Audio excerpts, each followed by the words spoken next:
I have the privilege of interviewing Ogle today.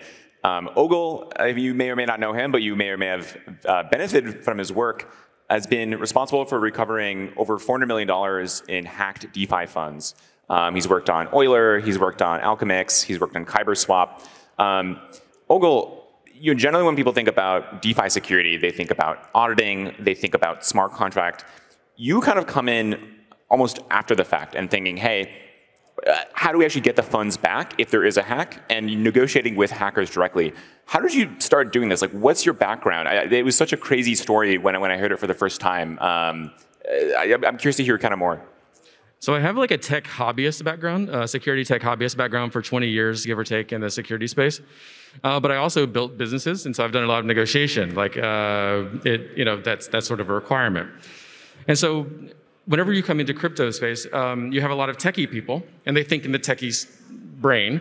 And then you have sort of business people who think in the business brain. There's very little of the overlap there. And it's the same way whenever you have like hacks.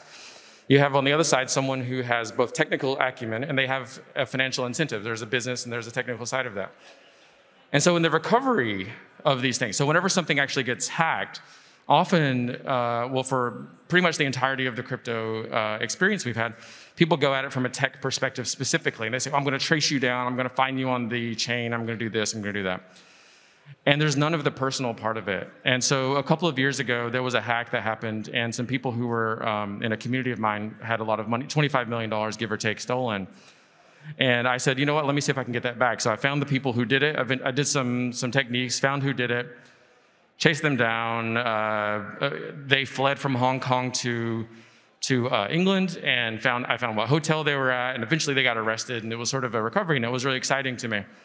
But then I was thinking, maybe this is something that I could continue to do to help out the industry in general, and so that's what I've done. So as you mentioned, there's a lot of them that I've been helping with.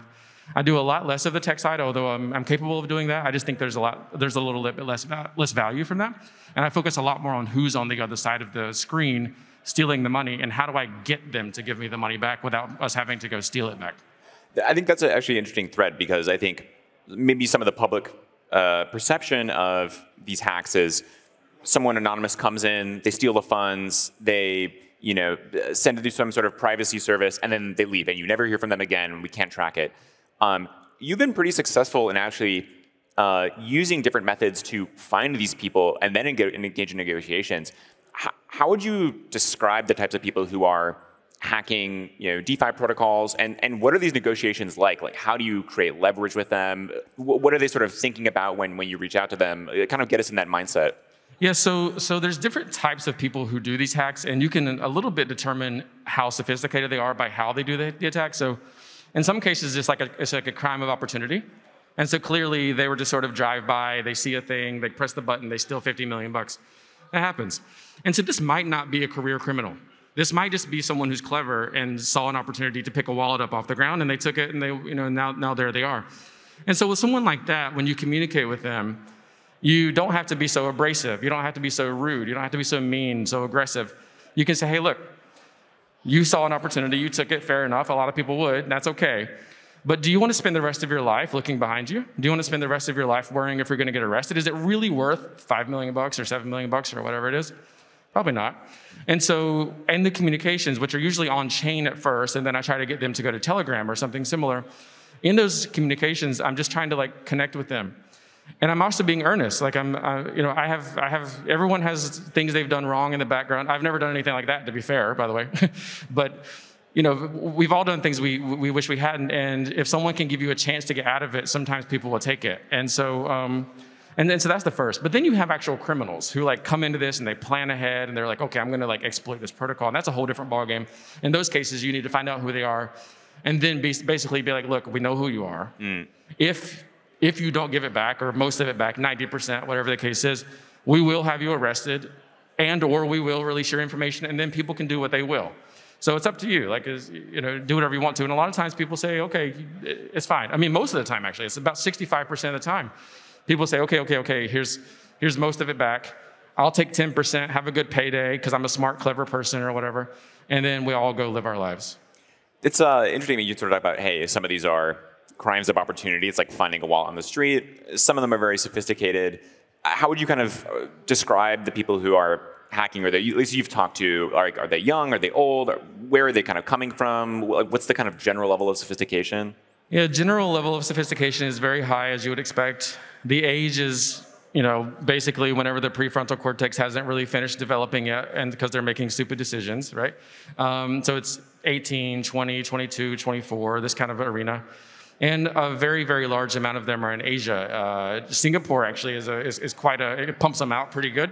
And so does Hong Kong. Those are the two places. And why, I'm not sure, but that's just how it happens. So people often would go to Hong Kong Poly, or they used to go to ACS here in Singapore. There's these are elite students usually, who just either because they're excited or because they are poor or whatever the case is, they decide to take advantage. Yeah.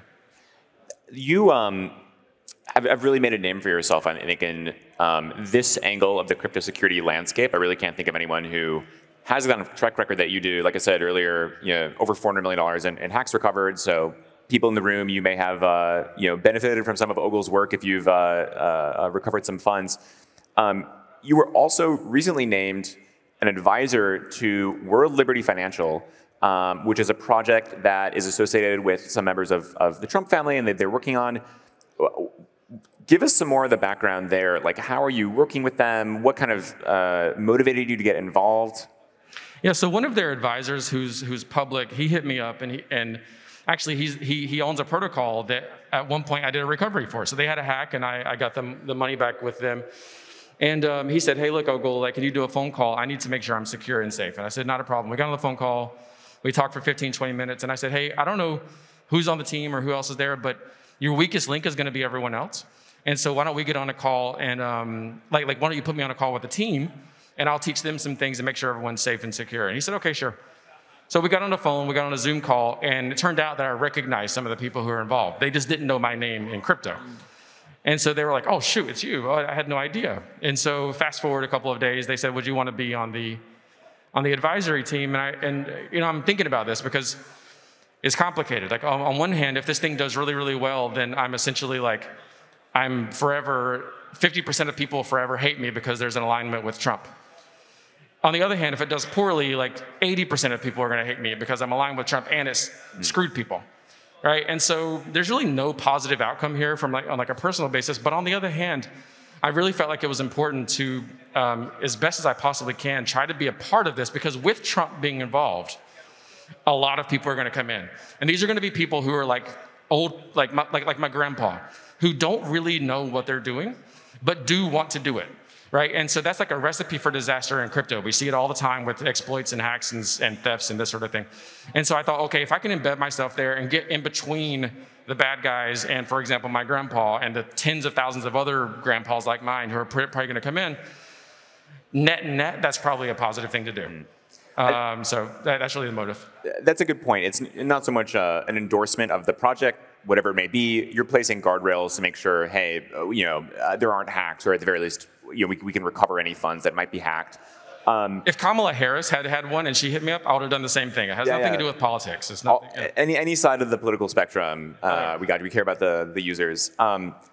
Maybe on that topic, what are some, I guess, underestimated or underappreciated attack vectors that you see teams going after for DeFi hacks? Obviously, people are familiar with smart contract bugs and things kind of on that level.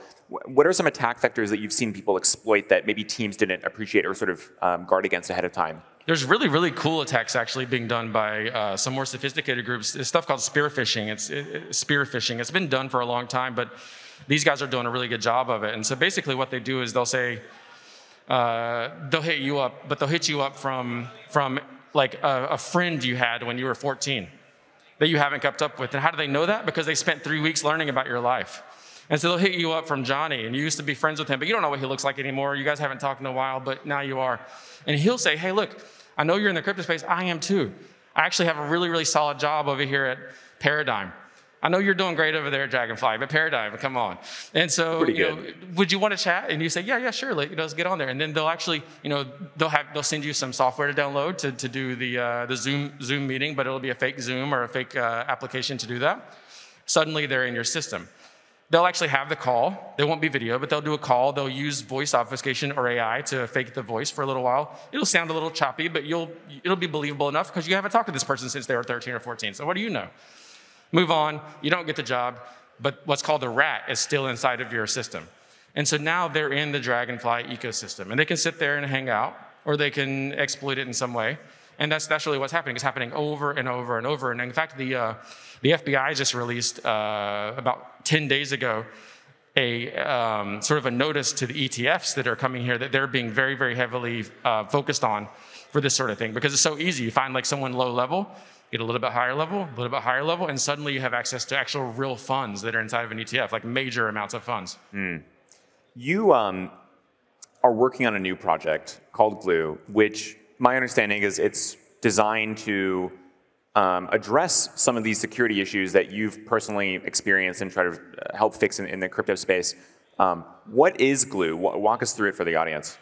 So Glue is a chain ecosystem. So it's an L1, it has L2s, it has a DEX, it has all the things that you would expect on a chain, but we do it all inside of one thing called the hub, at hub.glue.net. And essentially, like, the differentiator here from us versus like everyone else is that my partner and I have backgrounds building Web 2 companies, doing user acquisition. We've built tech companies to very large scale, hundreds and hundreds of millions of dollars of revenue very profitably over the course of 15 years. And so we know how to get users. And the difficulty in crypto, if you think about it, is how do you get a user? So let's say that you're a DEX on Arbitrum. How do you get a user for your DEX? Well, you have to convince other people on Arbitrum. How does someone get Arbitrum? Well, they have to know what a bridge is because they had to have bridged from ETH. How did they get to ETH? Well, they had to have gone to Coinbase. How did they get to Coinbase? They had, it's 15 different steps to get to the DEX on Arbitrum. And so in our case, we have shortened that to essentially 2 steps. You see an ad, you click on our webpage, you log in with Google, you connect with Banksa. There's no nonsense that you have to do, and immediately you're on the chain and you're safer. A lot of it is abstracted away. It's much safer than something like Coinbase, but you get the same experience as something like Coinbase, so it's very familiar to people. And so that way, all these new people we can bring in at scale don't get screwed. And that's the key, because we have a lot of new people come in, they get convinced to try crypto, and then they get screwed, and then they go out the other door. It's because it's a scam. It's a scam. It's all a scam, right? If we can prevent that from happening, and they can sort of learn on our ecosystem, they can hang out there for a while, and then maybe they venture out to the other places, I think we're all going to be better off. Yeah, I agree with that. Obviously, it is not good when people lose funds, they get hacked, and in some ways, kind of pushes them out of the ecosystem forever sometimes. What are some tips, or what do you want maybe the audience here to walk away with today? What can they do? Most impactful thing they can do to improve their own security when it comes to crypto? I mean, I think that, if you're a team or if you're a person, I think that. What do they say? An ounce of preparation is worth a pound of response, or something like that. Like, be sort of like, think about this ahead of time. Have prophylactics, so to speak, about this, instead of having to react to a situation that you're surprised by one morning. Like that's just not the approach you should take in general with security or with your life. And so, pay attention to what you're doing. I mean, this is the same stuff everyone said a million times. But if I'm being honest, if I'm being actually honest here, I don't think we should have to have this conversation with everybody. I think that you, everyone who's developing, it's our responsibility to make that just happen invisibly for them. I don't think it should be on people to have to learn the technical details and have to figure all this crap out so that they can keep their money safe. I think we should figure that crap out and then make it where they can click a button and it's just good. It's just fine. And so really that's my actual answer. I think we'll tell people how to do it now, but you can't spend it, like we've been telling people 15 freaking years. Like it's not how people think. They don't think like that. They get up and have a coffee and they go to work. We are thinking about how to make this thing actually work for the long run, and we need to be developing and designing systems that help that to be done. Well, I think that's a very good pitch for Glue. If people want to learn more about Glue, or maybe they want to get in touch with you, where should they go? So Glue's website is glue.net, Glue, like the stuff that you play with as a child, .net. And my Twitter is @CRYPT, Crypt, OGLE, Crypt Ogle. It's exciting. And when can people expect Glue to launch? When can we finally use it? We have private testnet right now, so if people are interested in that sort of thing, you should go to our Telegram and fill out some forms and be a part of that process. We're announcing on an ongoing basis some of our partners. So we've already announced Eigen a few days ago. We've announced Layer 0 a while back. We have a bunch of kind of pretty solid partners coming on board. And the mainnet and TGE should be in the next 30 to 60 days if we have a good time here in Asia. Very exciting. Well, once again, Ogle, you're a living legend. Thank you so much for joining. And to everyone out there, stay safe. And if you do run into issues, Ogle and Glue have your back. Thank you so much. Thank you, Tom, very much.